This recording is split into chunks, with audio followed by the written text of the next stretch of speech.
Hello friends, जय हिंद। कैसे हो आप सब? आई होप आप सभी स्वस्थ होंगे, मस्त होंगे और आपकी पढ़ाई भी अच्छी चल रही होगी। जैसा कि आप लोगों ने थंबनेल में देखा होगा कि ये पार्ट 3 है एसएससी सीजीएल 2017 में पूछे गए सभी फिजिक्स के प्रश्नों की। आज हम लोग चर्चा करेंगे 41 नंबर से क्वेश्चन। इसके पहले 2 पार्ट में 40 नंबर क्वेश्चन तक कवर हो चुके हैं। जैसे अगला क्वेश्चन लिखा हुआ है, निम्नलिखित में से किस खेल में खिलाड़ियों के पास पास्कल के नियम का ज्ञान होना आवश्यक है? पहला लिखा है चढ़ाई, फिर लिखा है पैराग्लाइडिंग, फिर लिखा है राफ्टिंग, फिर लिखा है स्कूबा डाइविंग।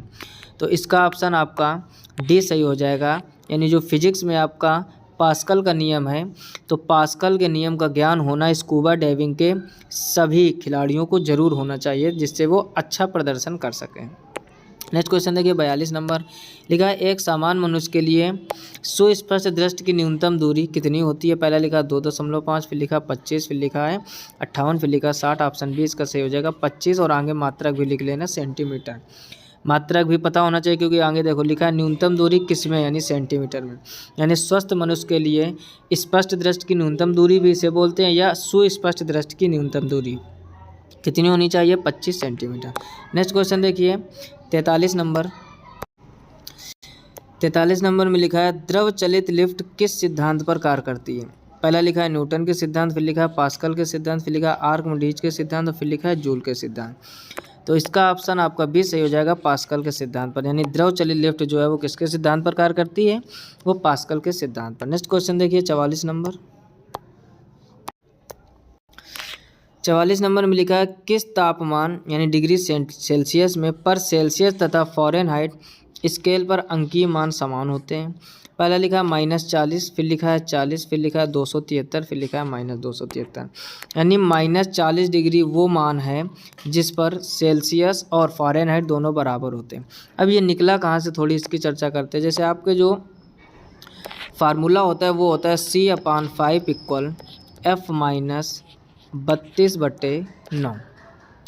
क्या होता है? C/5 equal F minus 32/9। इस फार्मूले से हम लोग इसका मान निकालेंगे। होते तो और भी हैं, K-273 करके होता है, एक र्यूमर होता है, एक रैंकिन। यानी जो तापमान के आपके मात्रक है वो टोटल 5 होते हैं। एक डिग्री सेंटीग्रेड जो इस फार्मूले में आपको दिख रहा होगा, और एक होता है फ़ारेनहाइट, एक होता है र्यूमर, एक होता है रैंकिन, और एक होता है केल्विन। लेकिन यहाँ पर आपसे कह रहा है सेल्सियस और फ़ारेनहाइट किस में बराबर होते हैं, तो इस फार्मूले का यूज करेंगे। अब देखो हल कैसे करेंगे। जैसे C/5 इक्वल F माइनस 32/9। अब करना क्या है, यहाँ पर जहाँ C और F है यहाँ पर आप x रख दीजिए और बस इसको सॉल्व कर लीजिए। यानी x/5 equal x minus 32/9। Cross multiply कराओगे तो हो जाएगा 9x इक्वल 5x माइनस 32 का गुणा 5 में कीजिए तो 5 का डबल हो जाएगा 10, 5 × 15 और 1 16। 5x इधर लाओगे तो ये घट के हो जाएगा 4x बराबर 160, वो भी माइनस का।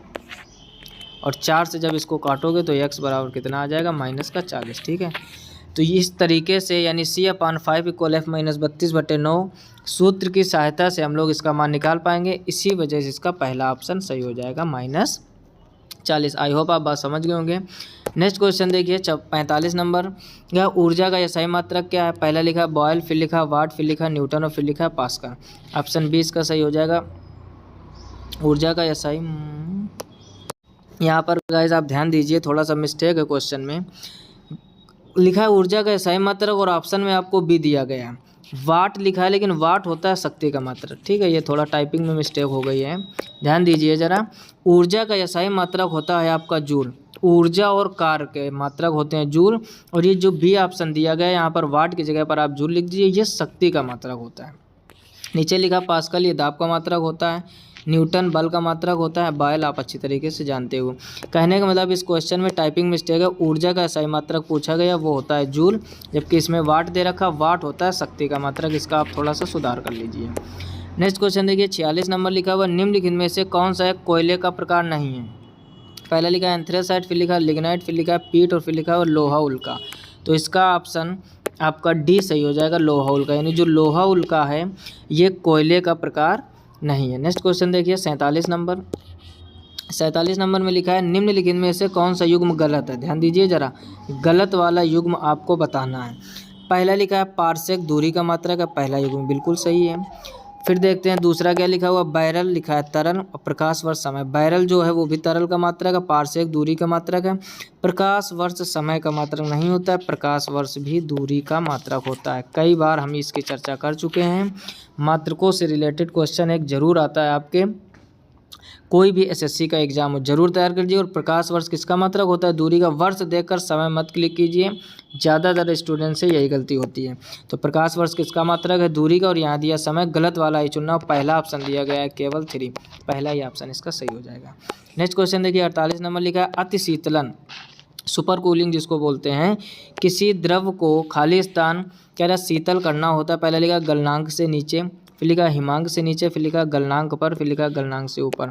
तो इसका ऑप्शन आपका बी सही हो जाएगा, हिमांक से नीचे। यानी सुपर कूलिंग जो होता है या अति शीतलन किसी द्रव को हिमांक से नीचे शीतलन को कहा जाता है। नेक्स्ट क्वेश्चन देखिए 49 नंबर लिखा है प्रकाश के एक माध्यम से दूसरे माध्यम में गुजरने पर उसकी दिशा में होने वाले परिवर्तन की घटना खाली स्थान कहलाती है। पहला लिखा अपवर्तन, विवर्तन और संचरण, फिर लिखा कोई विकल्प सही नहीं। पहला ऑप्शन इसका सही है। प्रकाश का एक माध्यम से दूसरे माध्यम में जाना और अपने पथ से भ्रमित हो जाना है, अर्थात अपनी दिशा को चेंज कर देना, कहलाता है अपवर्तन। अपवर्तन की डेफिनेशन क्या होती है, जब कोई प्रकाश किरण एक माध्यम से दूसरे माध्यम में जाती तो अपने मार्ग से विचलित हो जाती है। इस विचलित होने की घटना को क्या कहते हैं, प्रकाश का अपवर्तन। वही को घुमा कर पूछा गया कि एक माध्यम से जब दूसरे माध्यम में जाते हैं तो उसकी दिशा में परिवर्तन हो जाता है, यह घटना कौन सी है, तो यह है अपवर्तन की घटना। नेक्स्ट क्वेश्चन देखिए 50 नंबर लिखा हुआ यदि ग्रह की कक्षा दीर्घवृत्त है तो वह बिंदु जिस पर सूर्य होता है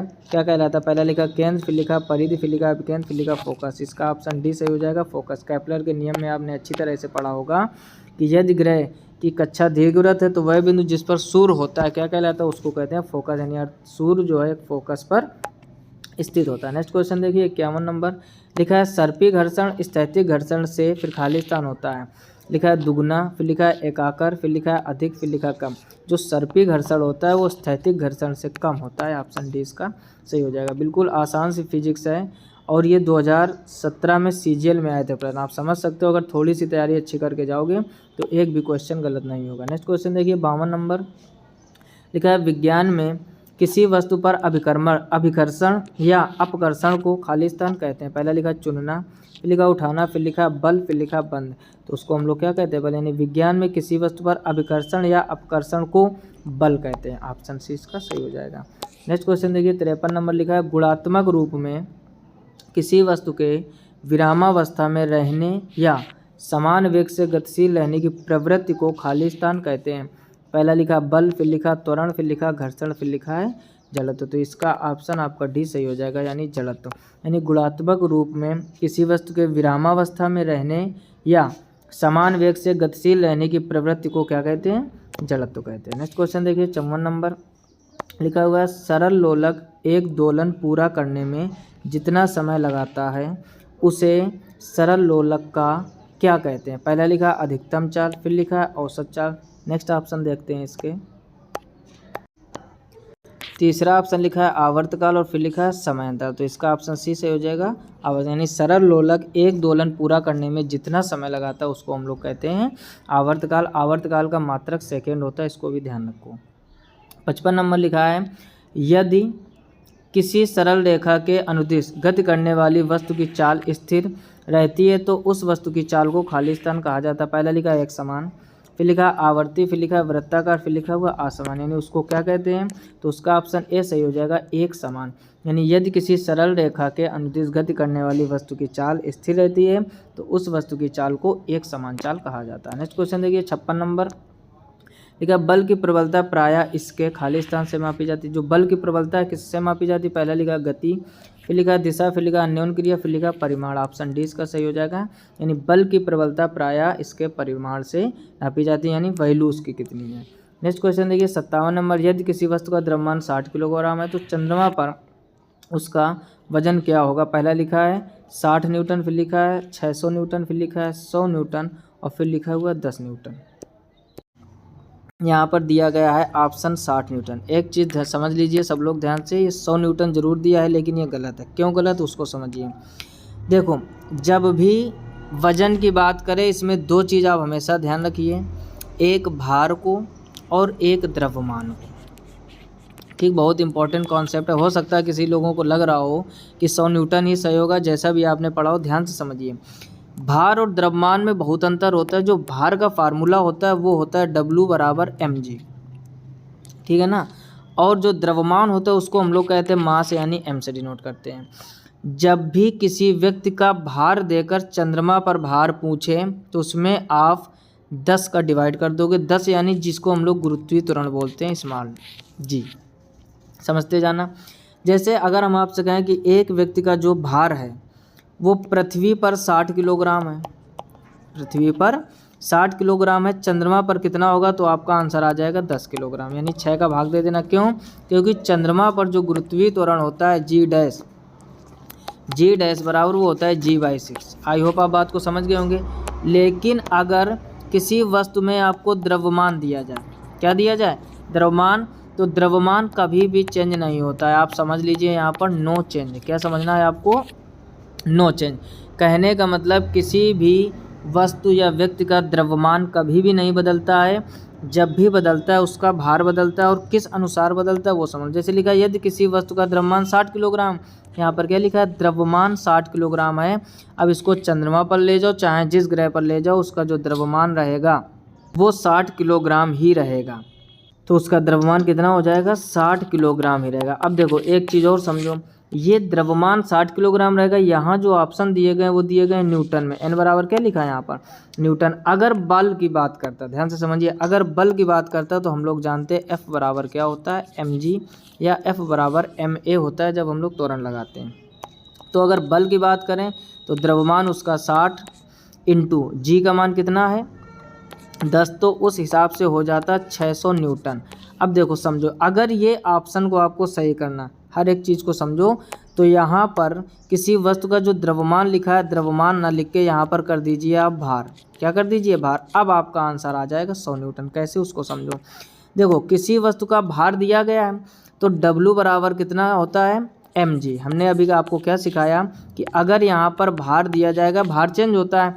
अब चंद्रमा पर जब इस व्यक्ति को या इस वस्तु को ले जाओगे तो उसका जो भार होगा यानी W, वो कितना बचेगा, 10। हमने क्या अभी आपको सिखाया, हमने सिखाया कि किसी भी वस्तु का यदि भार दिया जाए उसको चंद्रमा पर ले जाओगे तो 6 का डिवाइड करोगे तो W कितना आ जाएगा, 10।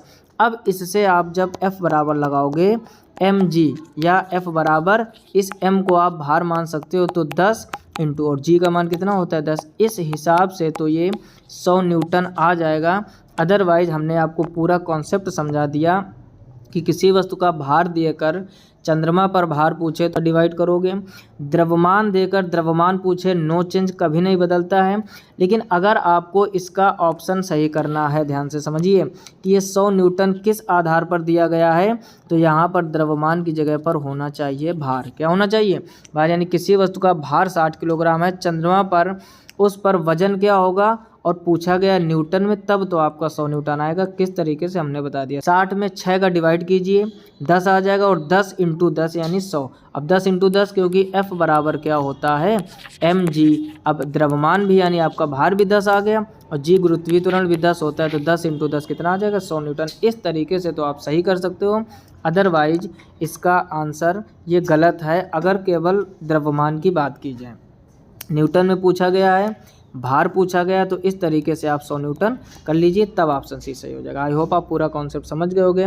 अगर कॉन्सेप्ट समझ में आ गया और वीडियो को अभी तक लाइक नहीं किया तो लाइक ज़रूर कर दीजिए, क्योंकि आपकी लाइक, आपकी शेयरिंग ही हमको मोटिवेट करती, ताकि हम आपके लिए अच्छे से अच्छा कंटेंट बना सकें। नेक्स्ट क्वेश्चन देखिए, 58 नंबर लिखा है, वाहनों के पार्श्व दर्पणों में किस प्रकार के दर्पण का उपयोग किया जाता है। पहला लिखा उत्तल, फिर लिखा अवतल, फिर लिखा समतल, फिर उल्टा।